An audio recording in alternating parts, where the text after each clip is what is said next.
Could you share some of the main fundamental principles or axioms on which this approach is built, so that we can take them as a basis? Our consciousness, our subconscious, and our entire system are arranged in such a way that we base our actions and our perceptions of the world on the experiences we've had before. And all of this experience has to be stored somewhere. Let me give you a simple example. You're walking around the city and see a restaurant you like. You go inside, the food is great, the service is wonderful, everything is amazing. You'll probably want to remember that place. In other words, going to that restaurant was a positive experience for you. Another scenario, you go to a restaurant and you don't like it, and you never want to go back. Your response to that experience is to avoid that place. I understand, yes. That's essentially how our entire life works. What I mean is that we always act or think about acting based on the experience we've already had. And in this way, we build our lives. Besides positive experiences, we also have traumas. A bad experience with a restaurant left a negative imprint. It can create associative links to other unrelated places or situations that only resemble it in some way. So we had some kind of experience, and we end up overlaying our past experience onto other places and circumstances that are not actually connected. But they are associatively linked?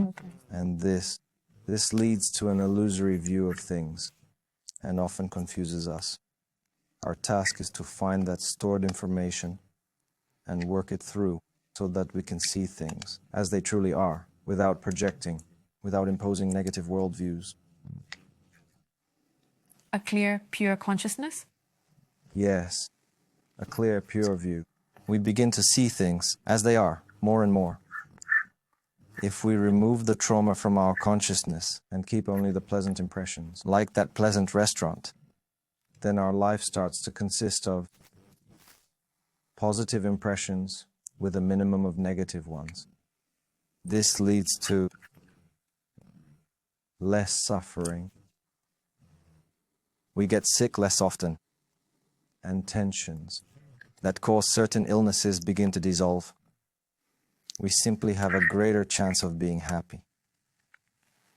And won't that mean ignoring negativity? You know, there's so much negativity in this world that you can't help but encounter it. It will appear before our eyes, one way or another. The difference is whether we fall into drama or not. We can see something unpleasant and say, yes, that's not a good thing, without suffering because of it.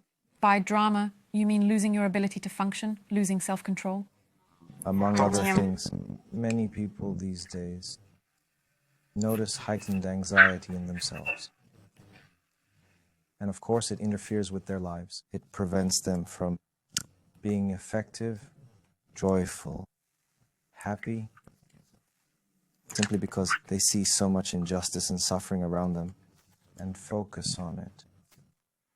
You can look at a problem and translate it into a task for yourself, a task to solve, or you can sink into suffering. We're extremely inefficient when we're suffering. To put it mildly,